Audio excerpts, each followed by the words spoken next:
Welcome to OreoOlive.com. You know, Oreo olives don't mix, but the abstract thought of putting those two words together is like me to create a channel to discuss various topics.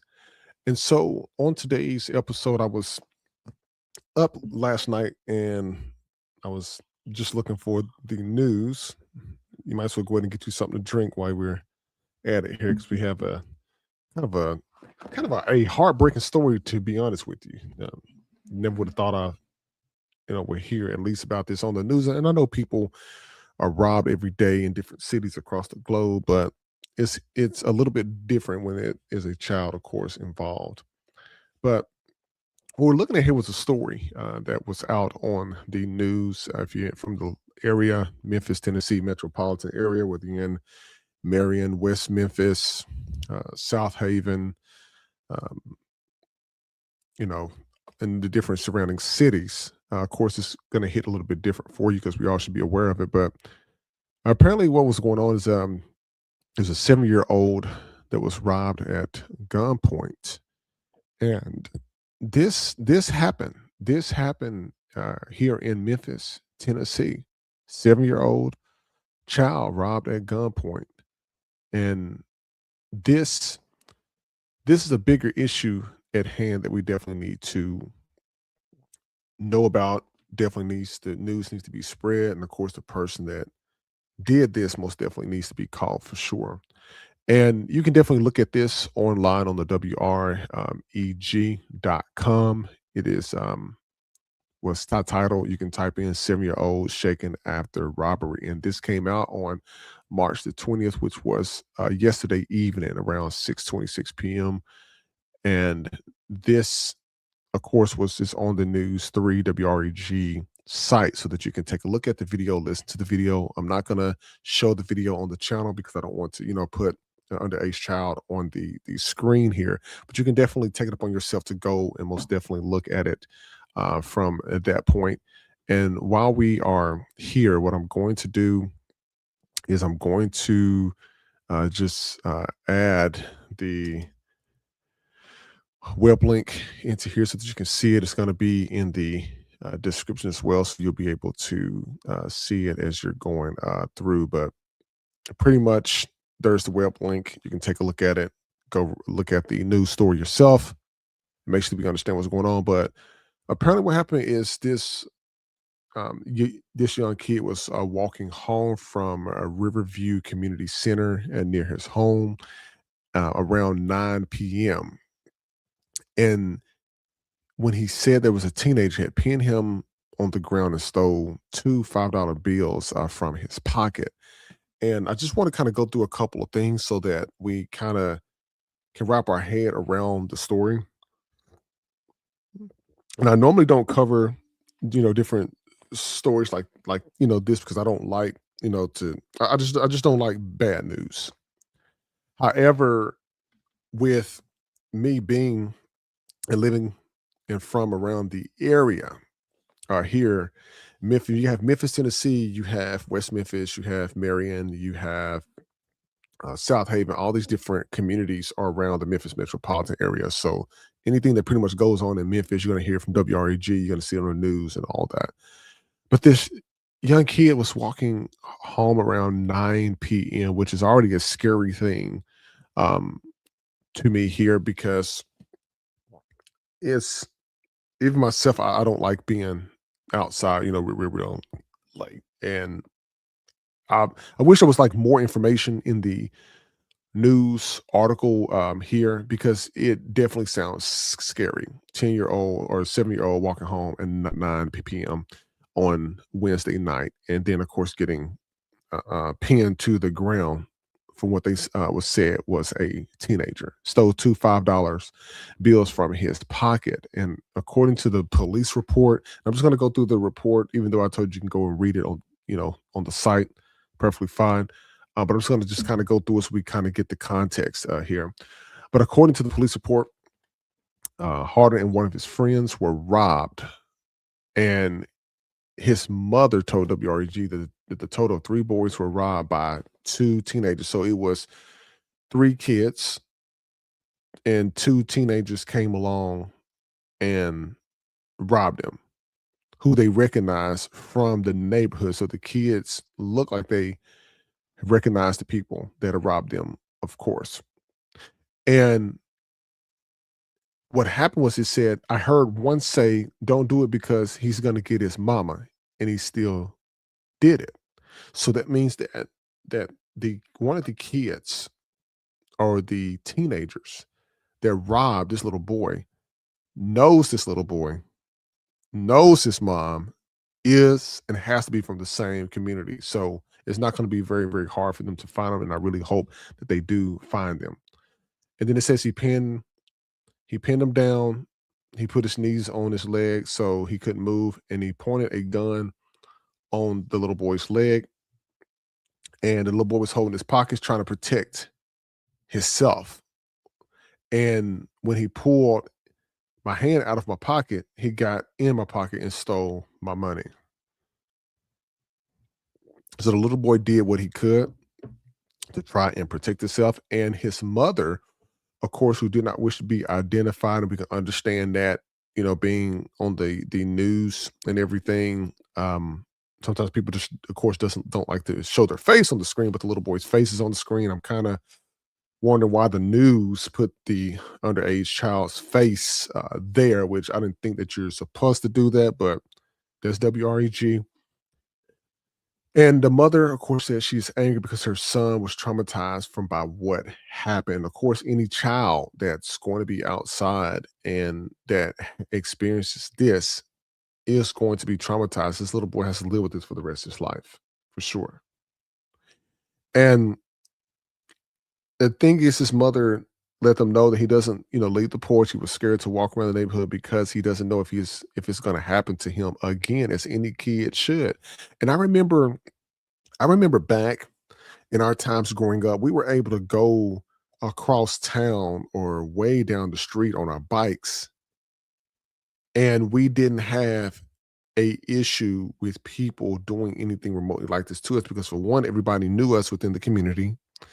Everybody knew our parents within the community, and we were able to enjoy being little boys, just riding our bikes, walking down the street. And times are different right now, parents. Times are extremely different, because now, even before a kid leaves the house, they have some type of phone with them of some sort, at least in this day and age.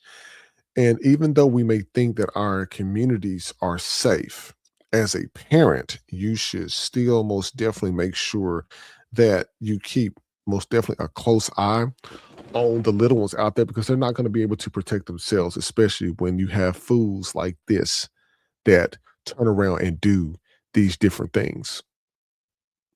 And so the story goes on, and it talks about that the teenagers who had tripped him, caused him to fall to the ground before searching his pockets, he was thinking that they were going to shoot him. Now, at 7 years old, a kid should not be thinking of something like that at all.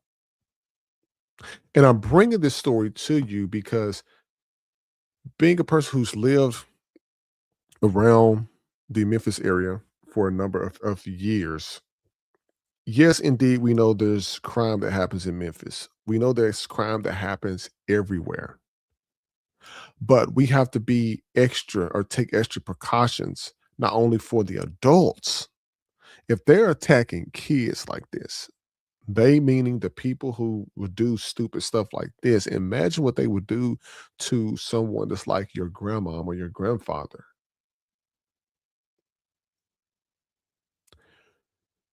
This stuff, this is not a game. And many were also upset that the gun was pulled on the 7-year-old kid. Of course they should. The community is going to find this person.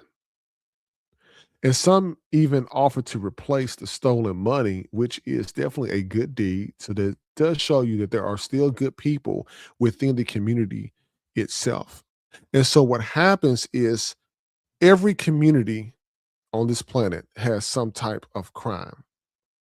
The thing is when you're looking at the Memphis community, crime is going to happen, but people are of course not going to say anything because they are so scared of retaliation.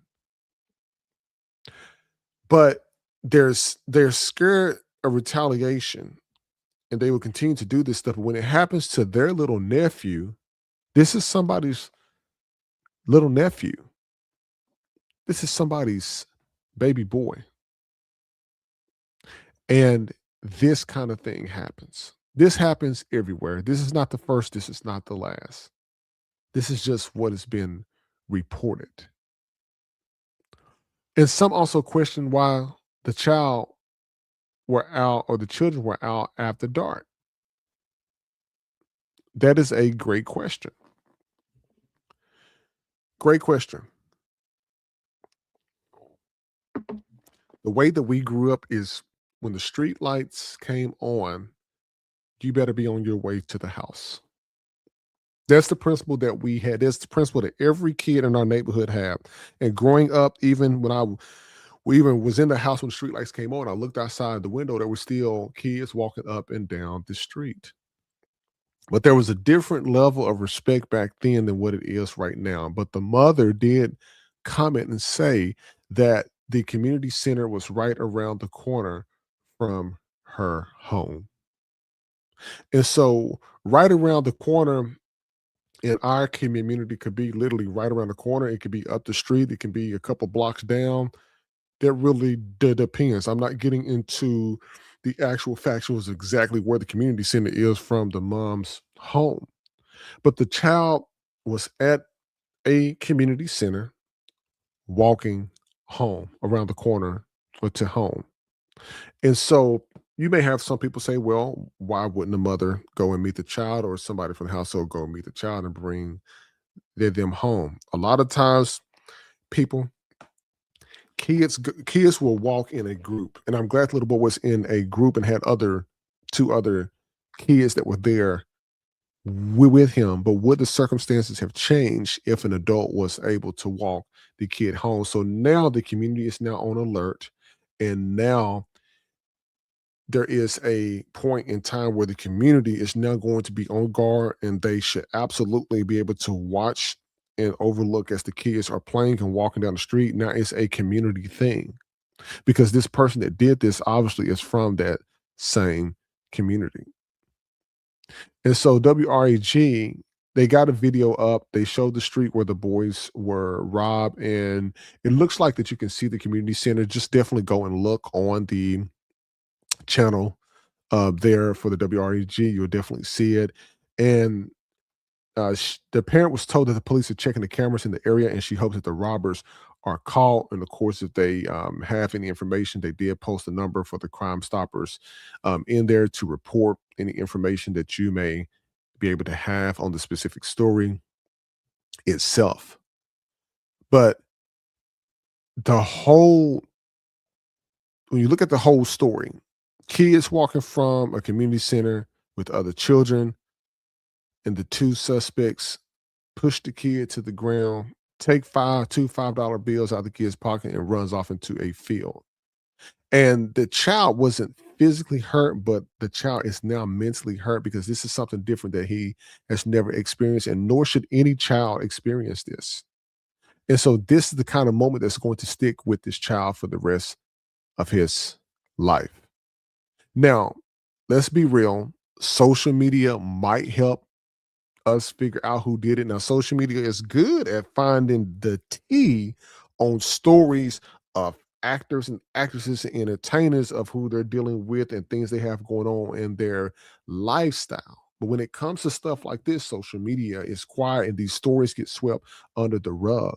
But this hits home for me because being from around this metropolitan area here of Memphis, Tennessee, things hit different. News cycles hit every moment of the day about communities that are far away from where we were not born, where we don't actively live at.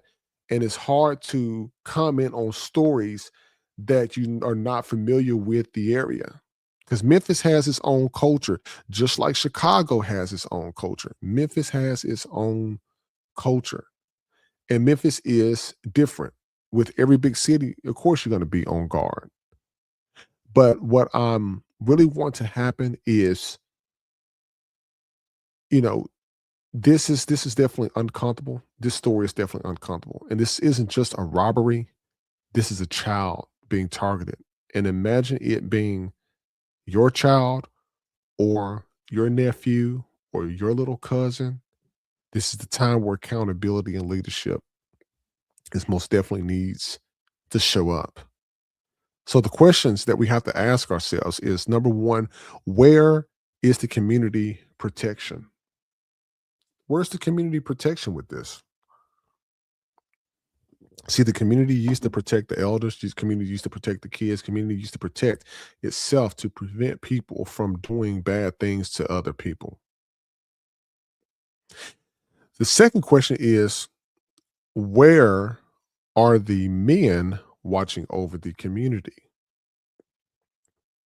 So now the men have to be on guard and looking out for everybody from a protective state to operate within that community. Even if it's men sitting on the porch between that little boy's home and the community center, they're by default, they're just going to be looking out for, should be just looking out for the kids to begin with anyway. If I'm sitting somewhere and there are kids playing around, the first thing I'm thinking is I'm looking out to make sure that nothing happens to the kids, even though I don't know them, making sure that they're out of harm's way, that nobody's coming through doing something crazy. That's what we have to look at. But where is the presence with this? Because there was a time when the whole block knew your name. They knew what you look like. They knew to look out for you. They knew your parents. They'll get on the house phone, call your parents, let them know what you were doing. But no child should be walking home and become a target. Not at all. And so this is where it ties into strong family, strong leadership, and community accountability because we most definitely need this, people. This is not the first, this is not the last. And yes, we all want that suspect and the suspects to be caught. We want both these young men to be caught. And yes, social media can most definitely help with this. This is not the only social media video that's out about this. You have it on WREG. Listen to the story. It is there, but catching one person doesn't fix the system that allowed it. So as you look at this, if we don't protect these children, we don't have a future. And that's the bigger, that's bigger than just one story. This is a whole community decision that needs to most definitely take place. So definitely check out the story, people. Let me know your thoughts and comments below. Like, listen, subscribe, OrioOlive.com. Look forward to bringing more content to you all soon.